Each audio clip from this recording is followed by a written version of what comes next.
मैं हूं डॉक्टर राजेश कुमार शर्मा, सह आचार्य समाजशास्त्र, राजकीय महाविद्यालय बहरोड।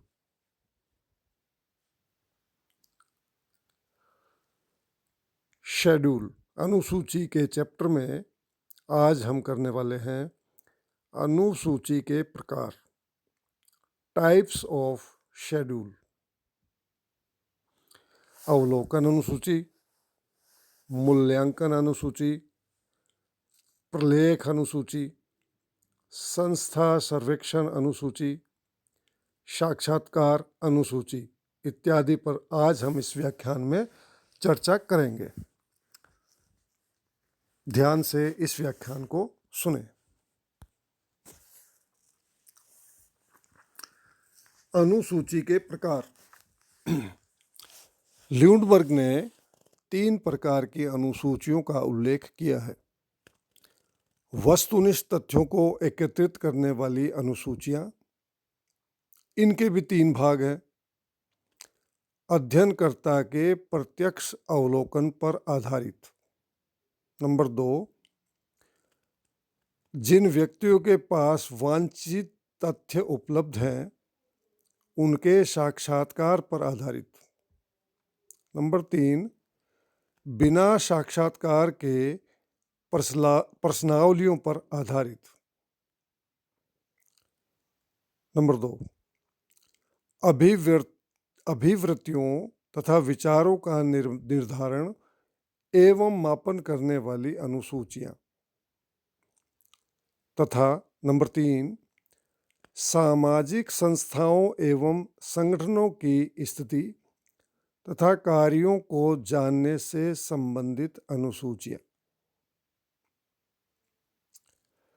श्रीमती पीवी यंग ने 4 प्रकार की अनुसूचियों का उल्लेख किया है। नंबर 1, अवलोकन अनुसूची, ऑब्जर्वेशन शेड्यूल। नंबर 2, मूल्यांकन अनुसूची, रेटिंग शेड्यूल। नंबर 3, प्रलेख अनुसूची, डॉक्यूमेंट शेड्यूल। नंबर 4,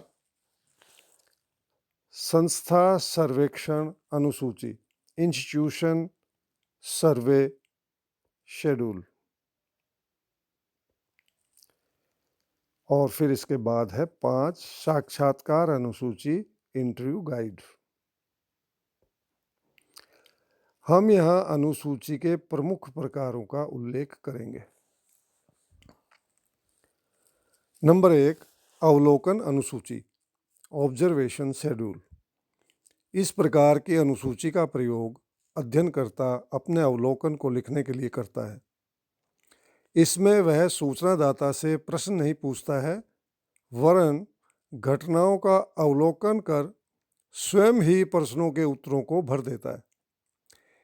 एक प्रकार से यह अवलोकन पथ प्रदर्शिका, ऑब्जर्वेशन गाइड होती है।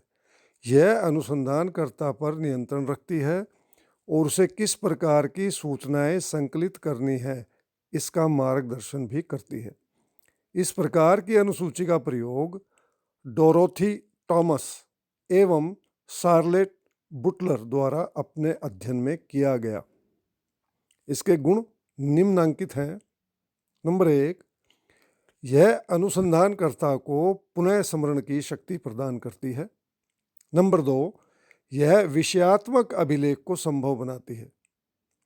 नंबर 3, यह प्रमापीकरण को संभव बनाती है। नंबर 4, यह विषय क्षेत्र को सीमित करने एवं आवश्यक तथ्यों पर ध्यान देने में सहायक होती है। नंबर 2, मूल्यांकन अनुसूची, रेटिंग शेड्यूल।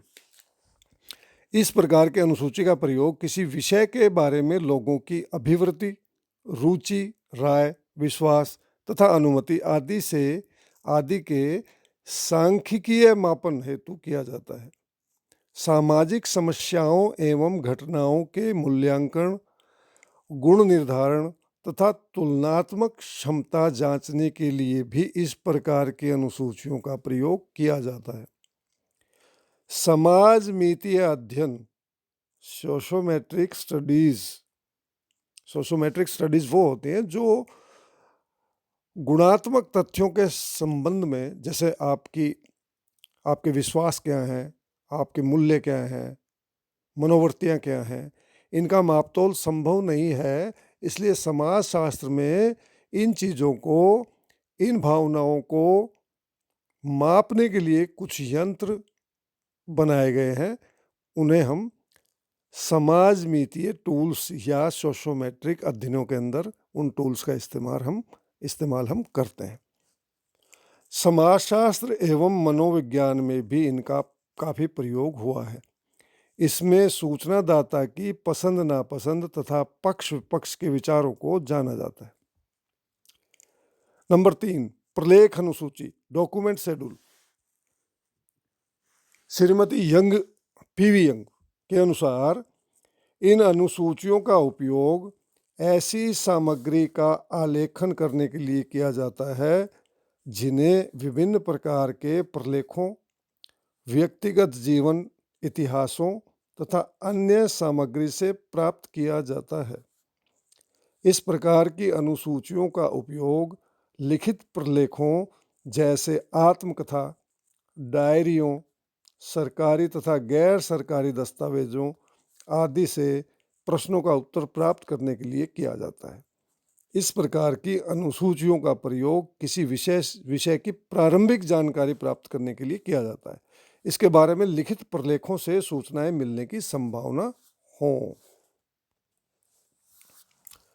नंबर 4, संस्था सर्वेक्षण अनुसूची।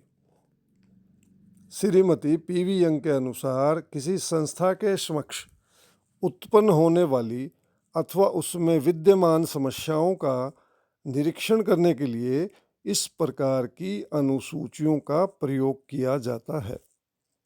इनके द्वारा किसी संस्था के किसी विशेष पक्ष, उनकी आंतरिक एवं बाह्य समस्याओं तथा कार्यकलापों का अध्ययन किया जाता है। जनगणना के लिए इसी प्रकार की अनुसूचियों का प्रयोग किया जाता है।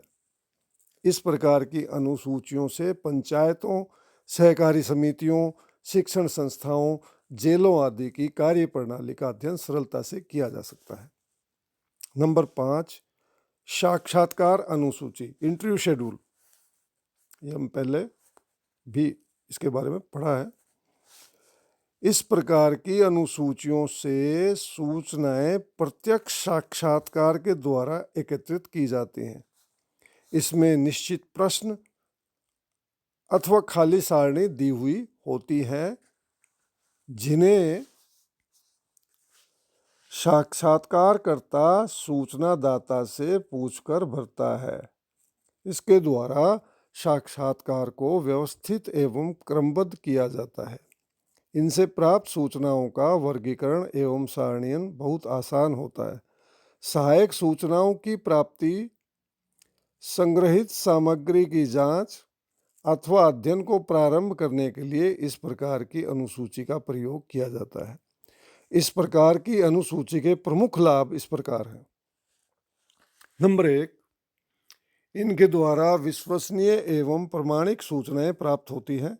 नंबर 2, व्यक्तिगत संपर्क के कारण इसमें अनुसंधानकर्ता सूचनादाता को सूचना देने के लिए प्रेरित कर सकता है। नंबर 3, इसमें प्राप्त सूचनाओं का सत्यापन हो जाता है। नंबर 4, कई घटनाओं का अवलोकन द्वारा भी सत्यापन हो जाता है। नंबर 5, इसके द्वारा अशिक्षित उत्तरदाताओं से भी सूचनाएं प्राप्त की जा सकती हैं। नंबर 6, इसके द्वारा अध्ययनकर्ता की स्मरण शक्ति पर आवश्यकता से अधिक भरोसा करने की जरूरत नहीं पड़ती। साक्षात्कार अनुसूची की कुछ सीमाएं भी हैं, जैसे इसमें उत्तरदाता से प्रश्नों के उत्तर प्राप्त किए जाते हैं, अतः उसे विचार विमर्श व सलाह मशविरा का समय नहीं मिलता। ऐसी स्थिति में कई बार सूचनाएं यथार्थ, विश्वसनीय एवं प्रामाणिक नहीं हो पाती। नंबर 2, सूचनाओं को लिखने में अध्ययनकर्ता का पक्षपात आने की संभावना रहती है। नंबर 3, अध्ययनकर्ता सूचनाओं को लिखने एवं प्रश्नों के उत्तरों के निशान लगाने में त्रुटि कर सकता है। नंबर 4, इसके द्वारा सीमित क्षेत्र का अध्ययन हो सकता है। नंबर 5, समय, श्रम और धन की दृष्टि से यह एक खर्चीली विधि है। नंबर 6, सभी सूचनादाताओं से संपर्क संभव नहीं हो पाता। नंबर 7, सर्वगुण संपन्न अनुसूची का निर्माण असंभव है। प्रिय विद्यार्थियों, इस व्याख्यान से संबंधित मैटर आपके व्हाट्सएप ग्रुप पर भी प्रेषित किए जा रहे हैं। आशा है आप उनका अध्ययन करेंगे और इस वीडियो को सुनेंगे।